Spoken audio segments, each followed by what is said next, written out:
Quem são as grandes personalidades negras da nossa história? É para responder a essa pergunta que eu, Ale Garcia, criei esse podcast. I have a dream. Eles não gostam de negro. No wonder. O grilo todo é a grana. Whatever necessary. But still like dust. And it's a corruption. Negro da Semana.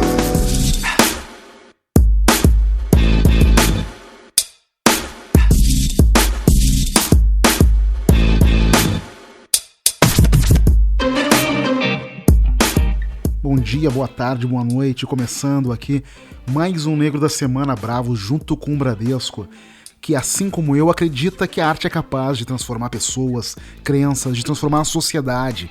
E ser um agente de transformação é um dos motivos do Negro da Semana existir. Por isso eu e o Bradesco estamos juntos aqui no Bravos, essa celebração da música e da arte no Brasil. E com o Bradesco sendo um parceiro, sabe, do artista, ajudando a transformar a sua arte em negócios. Bravos é Encontro Bradesco de Vozes Brasileiras e é um projeto multimídia que marca mensalmente um encontro e durante 12 meses, entre dois artistas negros de diferentes segmentos. O conteúdo é compartilhado sempre no dia 20 de cada mês, no YouTube, no Instagram e no IGTV do Bradesco.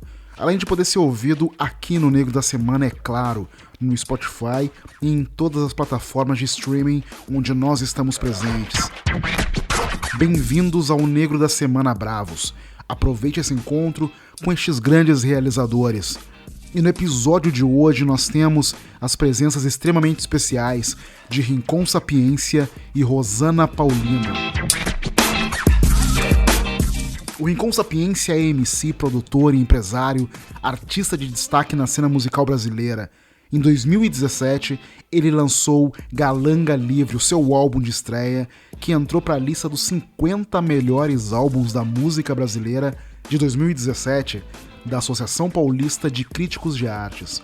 O disco também foi escolhido como o melhor do ano pela revista Rolling Stone. Depois de muitos outros sucessos, clipes e parcerias incríveis, Rincon lançou em 2019 Mundo Manicongo, dramas, danças e afro-raps, com participações de artistas como Mano Brown, Atochá, Lele e muitos outros. E o lançamento foi pelo seu próprio selo musical independente, chamado Engoma, apostando no seu reconhecimento como um dos produtores musicais mais respeitados da cena. Mas nós temos aqui também a presença ilustre de Rosana Paulino. A Rosana é artista visual, pesquisadora e educadora. Ela discute nos seus trabalhos o racismo estrutural do Brasil, os resquícios da escravidão que ainda se fazem presentes, os padrões de beleza feminino e, sobretudo, a condição da mulher negra na sociedade. A artista também apresenta em suas obras as práticas religiosas da Umbanda, bem como outros elementos da cultura africana e afro-brasileira. A Rosana é uma artista que possui obras em importantes museus, como o Museu de Arte Moderna de São Paulo, o University of New Mexico Art Museum nos Estados Unidos, além do Museu Afro-Brasileiro também em São Paulo. E ela tem participado ativamente de diversas exposições, tanto aqui no Brasil quanto no exterior. Seus trabalhos lançam mão de técnicas diversas, instalação, gravura, desenho, escultura, em que sobressaem o uso da costura e a transferência de fotografias para o tecido por métodos criados pela própria artista, e isso tudo questionando a visão colonialista da história, a herança escravocrata, a noção de democracia racial brasileira.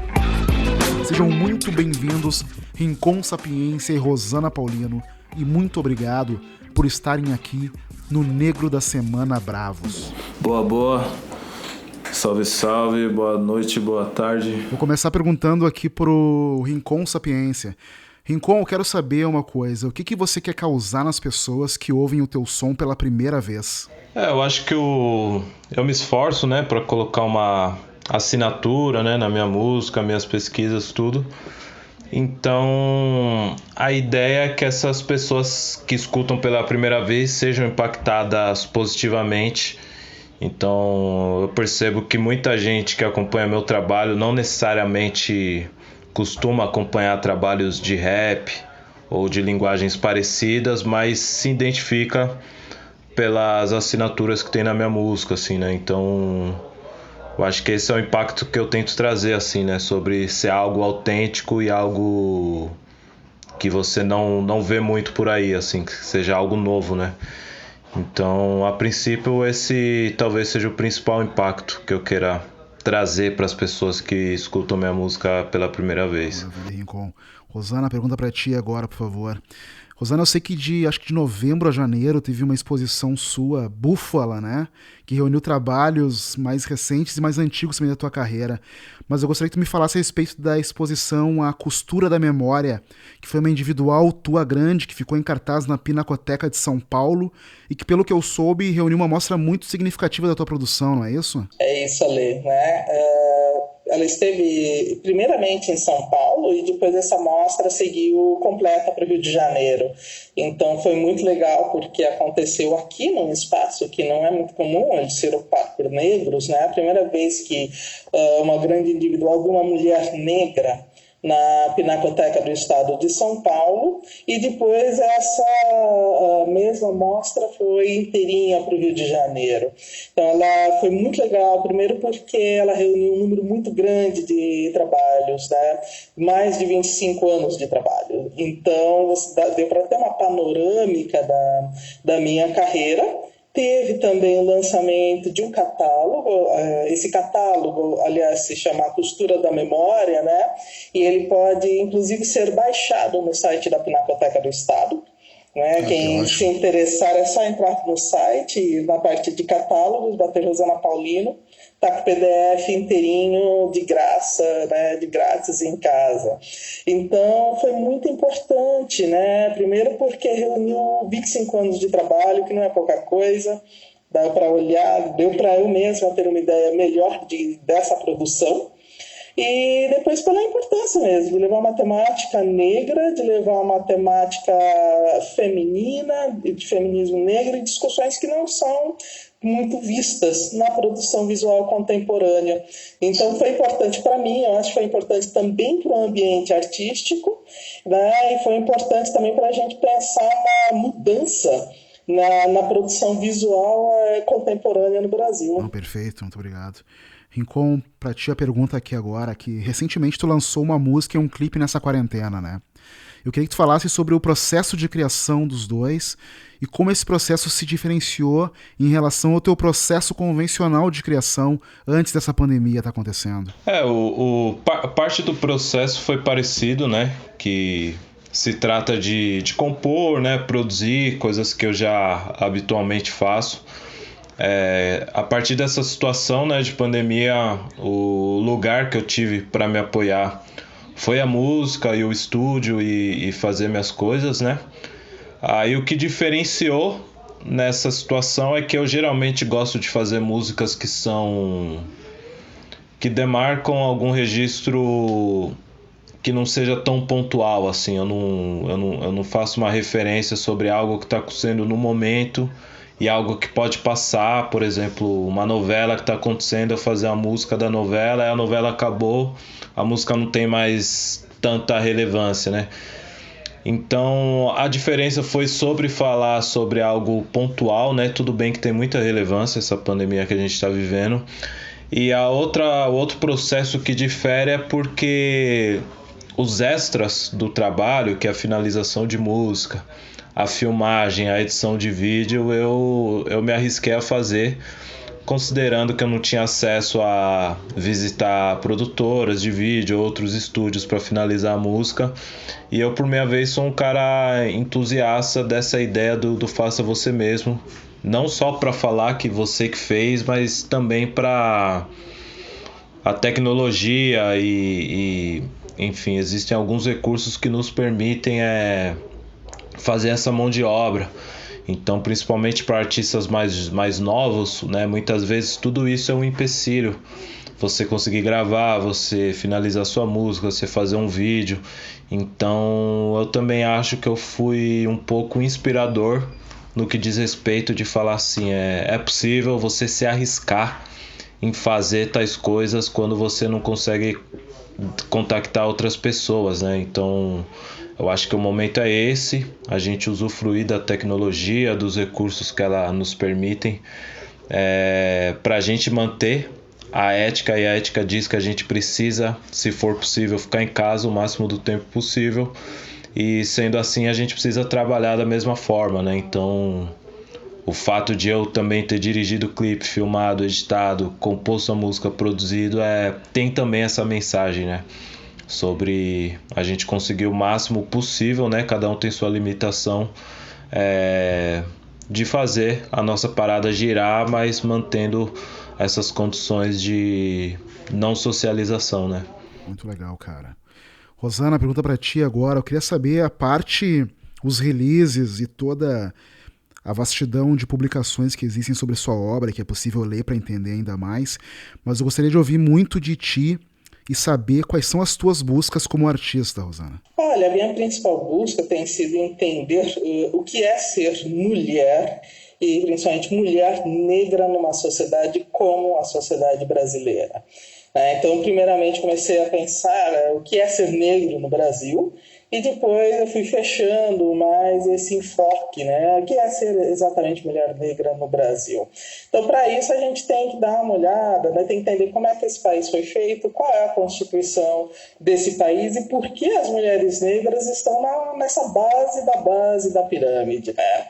As mulheres negras são as que chefiam mais famílias solo, são as que ganham menos, são as que, mesmo quando têm mais experiência e mais escolaridade, têm maior dificuldade em se inserir no mercado de trabalho.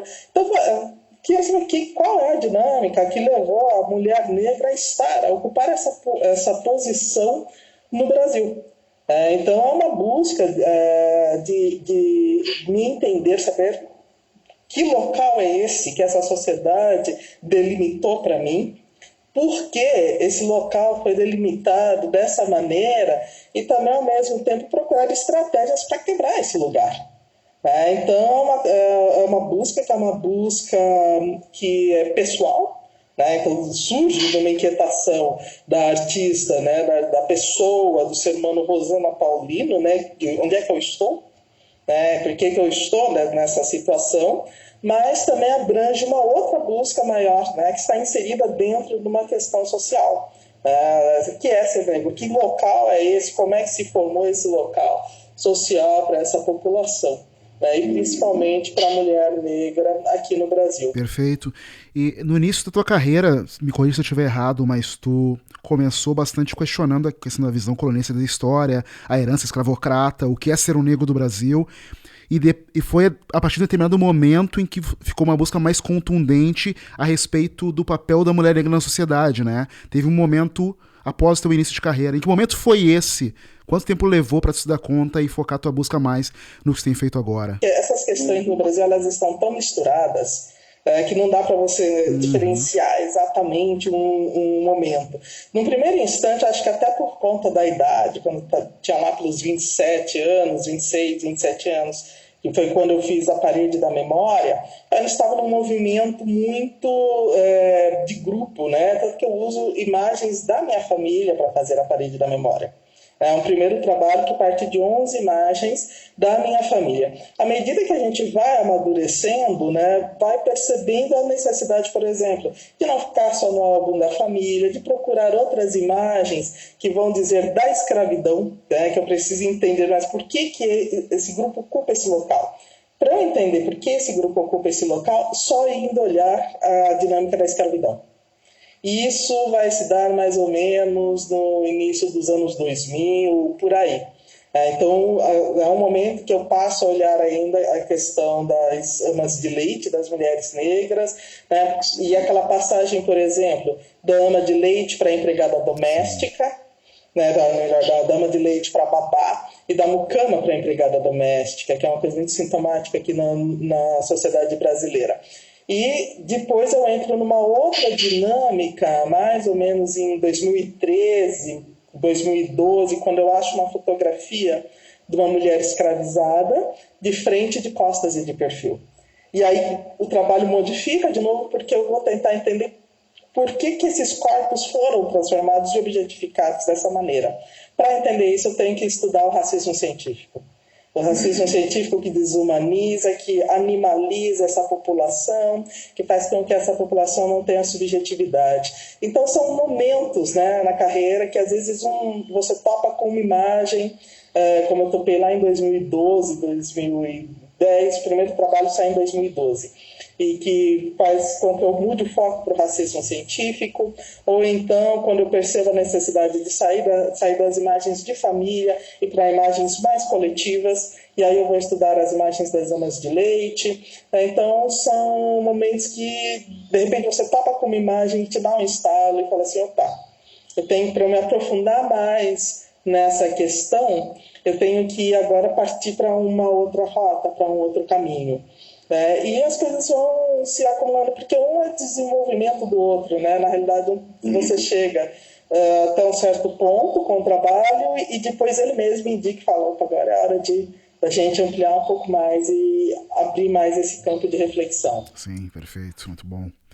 Rincon, quero saber de ti agora, a gente está falando de buscas, né, do que vocês buscam como artistas, e eu queria muito saber a respeito das tuas buscas, quais são elas, se elas são constantes, incômodas, e aonde tu quer chegar como artista, Rincon? Eu tenho feito, né, ao longo do tempo, cada hora acontece algo, né, que me dá um despertar para mergulhar numa determinada pesquisa. Então, e principalmente no meu trabalho, que eu pauto muito essa ideia de África. E quando a gente fala em África, a gente está falando de um continente enorme, né, com muitos países. E nesse processo de diáspora também a gente tem muitas manifestações de matriz africana aqui no Brasil, que só existem aqui no Brasil, né, que tem as suas influências de lá, obviamente, mas dessa forma que a gente pratica, como o candomblé, a capoeira, cirando, maracatu, é uma prática exclusiva do Brasil, né? Então, artisticamente me faz mergulhar em tudo isso e é uma busca muito vasta, né? Então você leva anos aprendendo coisas e dialogando e pesquisando.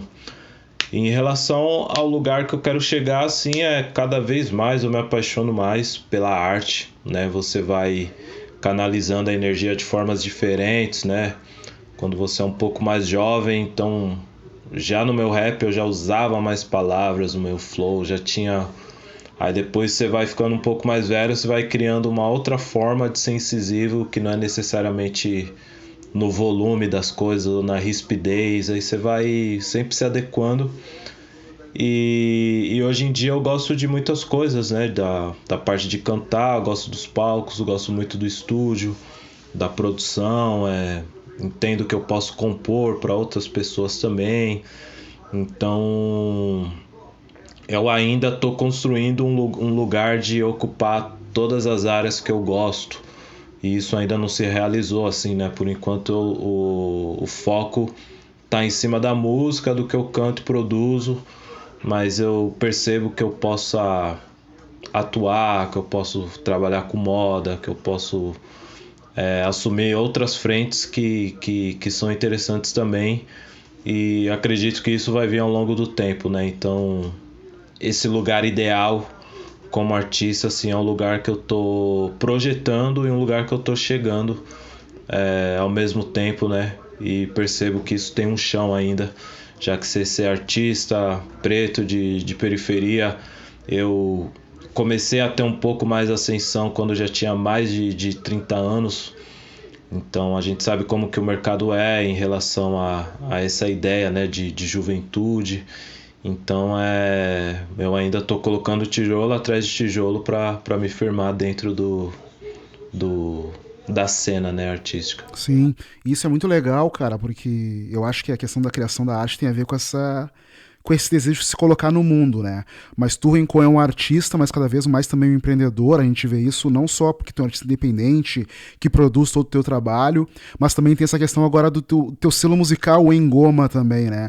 Aí eu tenho muita curiosidade também, queria que os nossos ouvintes entendessem um pouco como é que se dá pra ti, Rincon, esse processo de lidar com a tua arte, mas também ter os compromissos de empreender, sabe?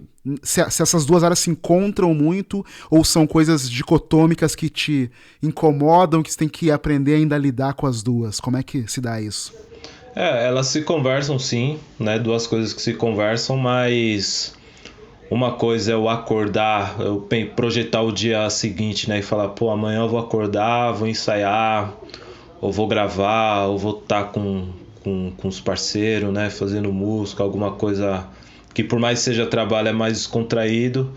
E quando você se adentra nessa situação é reunião, pessoas para gerir também, né? Com seus pensamentos, que nem sempre tudo se conversa, tudo tá 100% alinhado. Então muitas vezes é desgastante, sim, mas quando você terceiriza os trabalhos também, você pode ter profissionais excelentes e pessoas que possam te ajudar nisso, mas muitas vezes a pessoa não tá na mesma bala, na mesma sintonia, no mesmo radar que você sobre as suas ambições, sobre a sua parte romântica com a arte, né? Sobre o que você quer e o que seria legal se acontecesse. Então eu percebo que eu assumir tudo isso e eu dar a direção é a melhor coisa para o meu trabalho ter o melhor resultado, mas isso me dá realmente mais peso e responsabilidades para dar conta, e nem sempre é fácil lidar. E eu estou há 2 anos, né, fazendo dessa forma os trabalhos. Não vai fazer 2 anos ainda, né, como empreendedor e assumindo as coisas da minha carreira e futuramente de outros artistas também.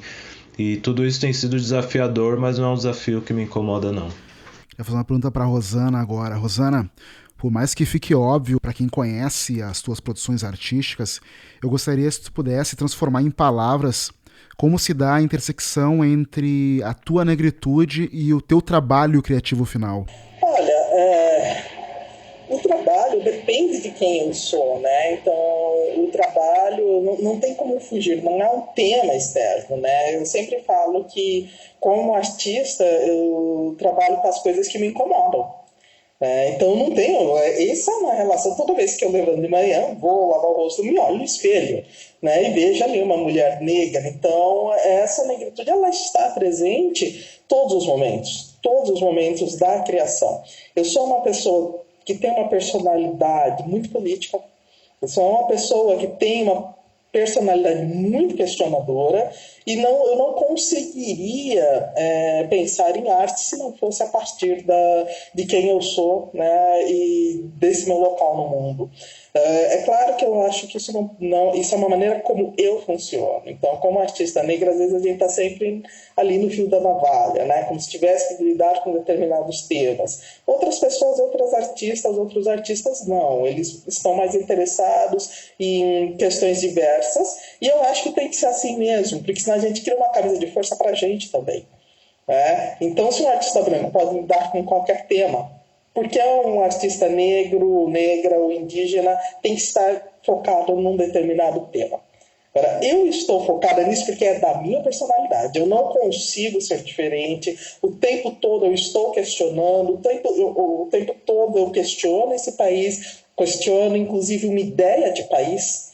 Que país é esse que mais de 55% da população se coloca como não branca, e esse país se quer ver o tempo todo como europeu, como branco, se alinha ao norte, né, o tempo todo, e o norte geopolítico, Estados Unidos e Europa, e que está de frente para o Atlântico, mas ele não está mirando a África. Então, para mim, essa questão da negritude, ela atravessa a minha produção o tempo todo, porque é lidar com quem eu sou, é lidar com as minhas referências. Então, é lidar com... Quando eu vou fazer uma comida, por exemplo, num dia, num domingo, essa comida está permeada de referências de onde eu venho. A minha fala, ela está permeada de referências de onde eu venho, quem eu sou. Então, isso acaba aparecendo na minha obra.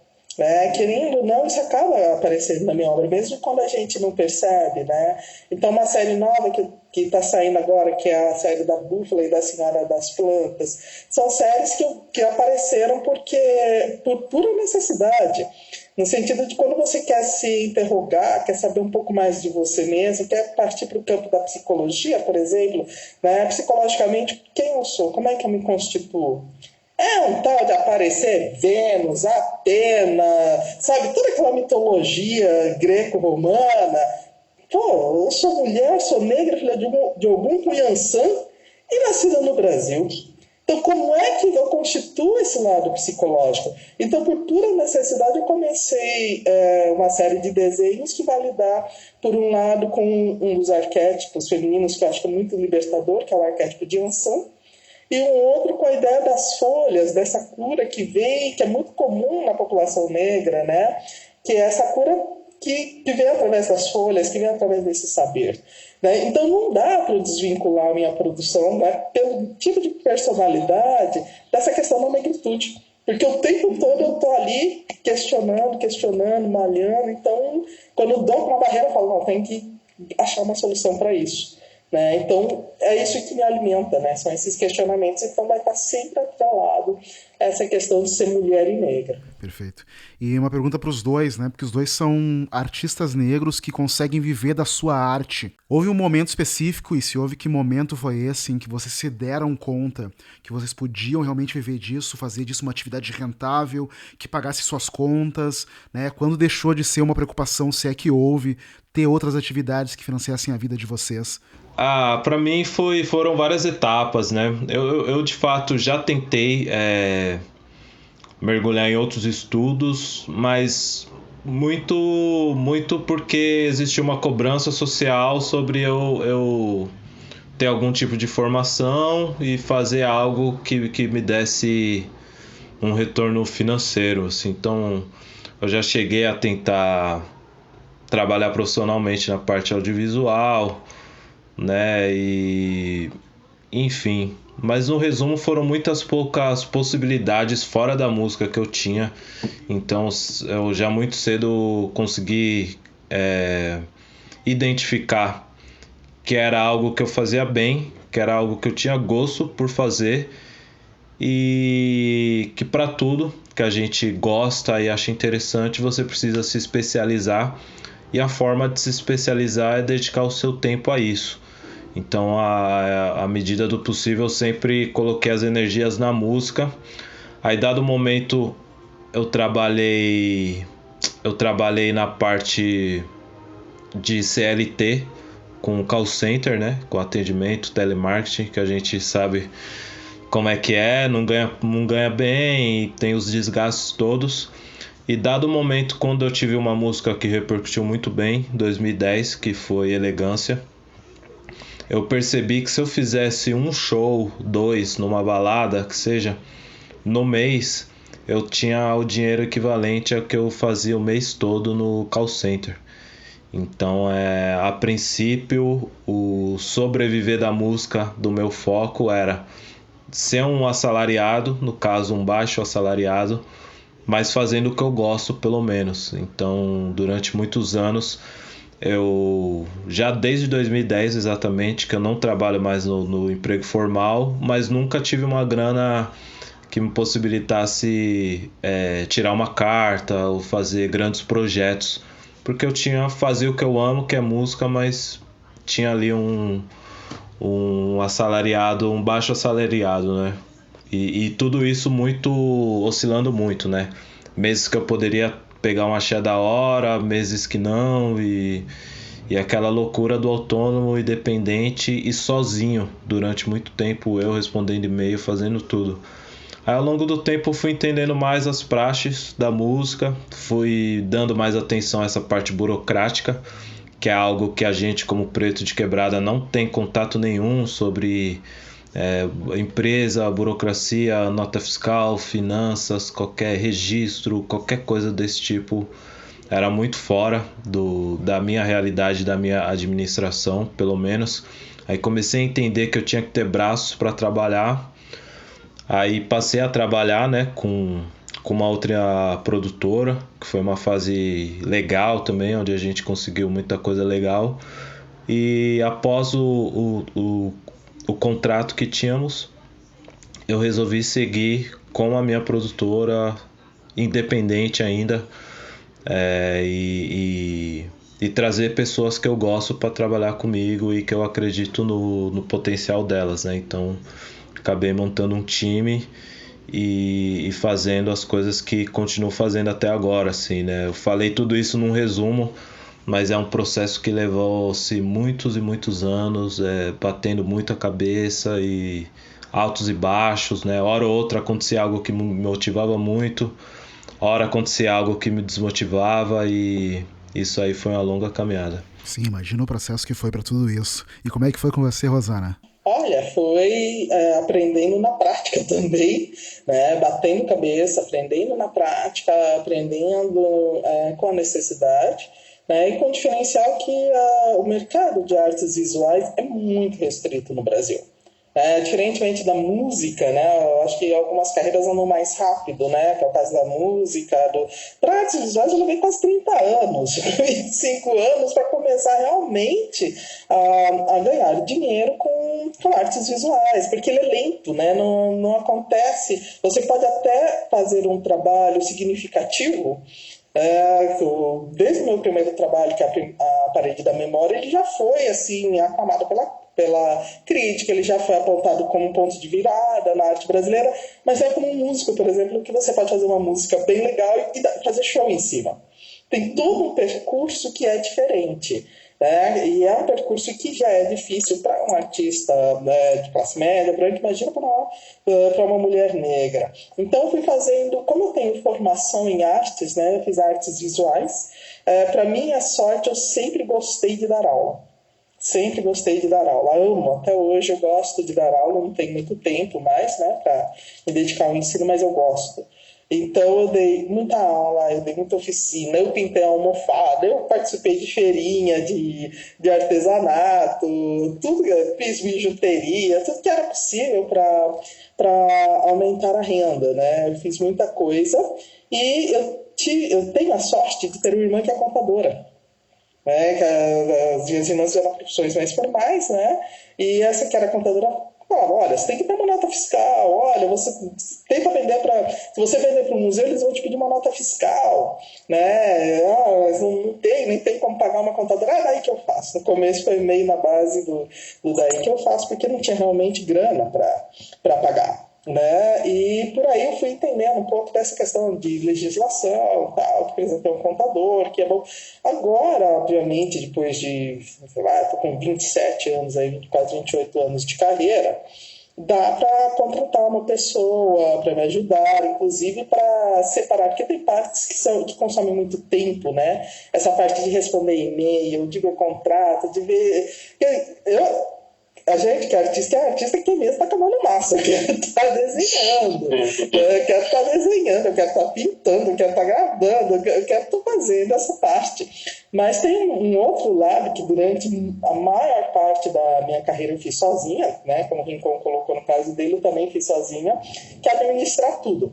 Né? Administrar tudo toma um tempo danado, mas você acaba aprendendo. É bom também, tem um lado bom disso, que você acaba aprendendo como é que essas coisas funcionam e de uma certa maneira te dá se eu não posso falar liberdade, pelo menos te dá confiança para você tentar outros voos, entendeu?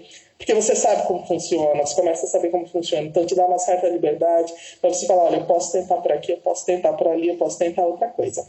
Mas foi difícil, eu comecei realmente a viver, não como professora, né, a viver realmente da venda de trabalhos, são 5 anos atrás.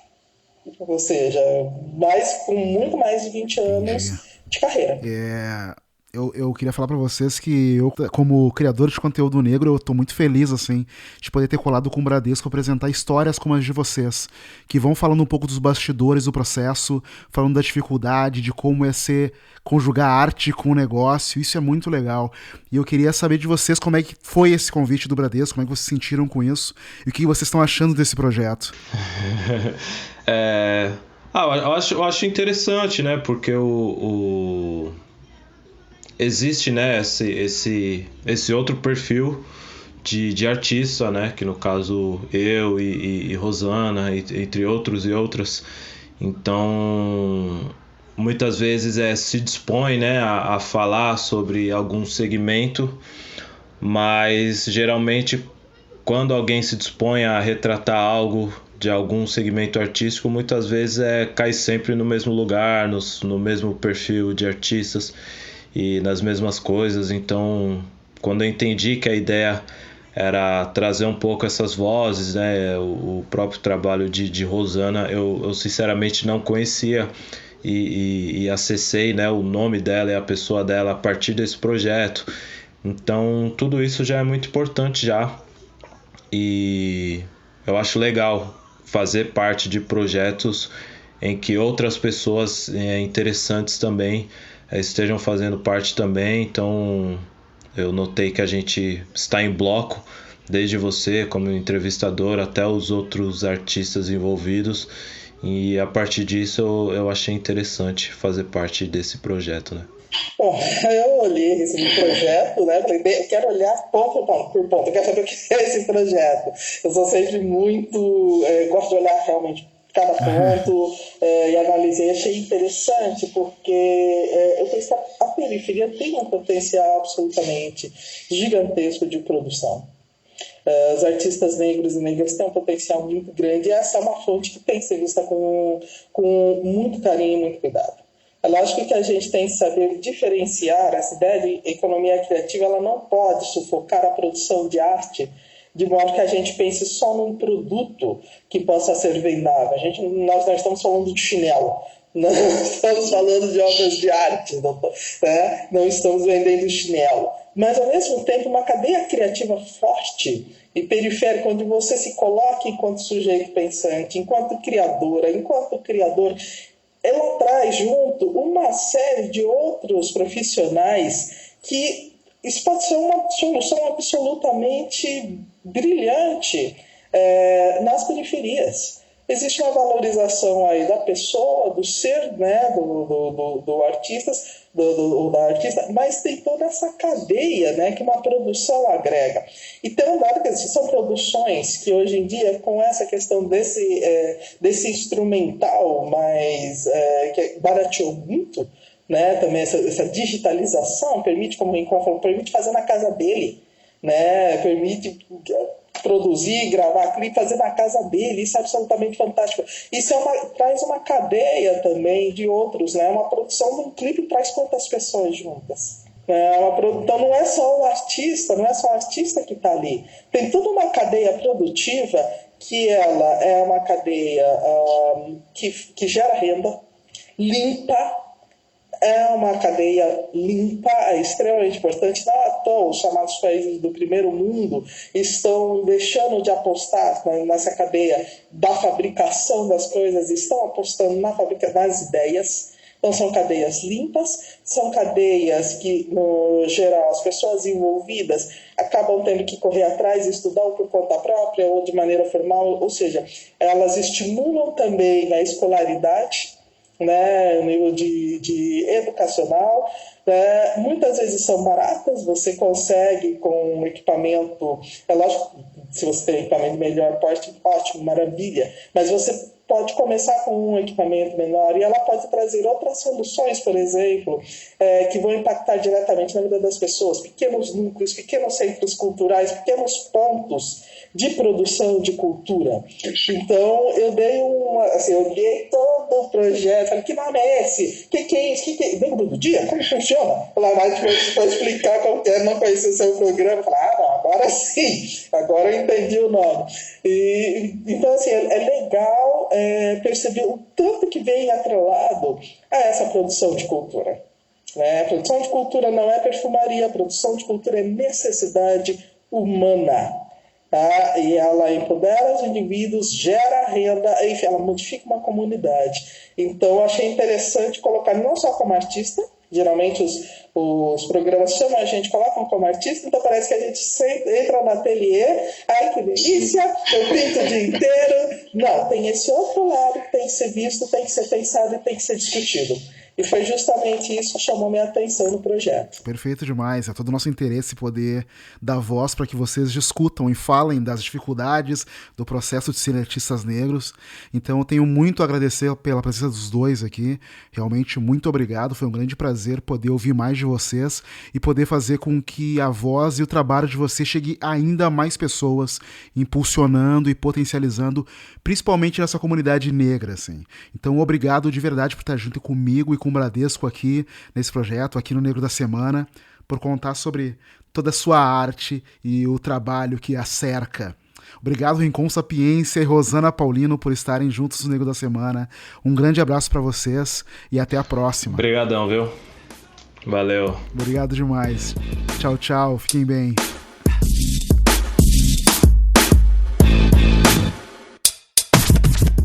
E chega ao fim mais um episódio. Dia 20 do mês que vem tem mais, com mais artistas incríveis contando sobre suas carreiras. Segue acompanhando aí, seguindo o Bradesco nas redes sociais e siga também @Negro da Semana. A gente tá no Instagram, no Twitter e no Facebook. E siga também @Ale Garcia. A gente também tá no YouTube, assina lá em youtube.com/Negro da Semana. Meu nome é Ale Garcia, muito obrigado por ter estado junto comigo e até a próxima.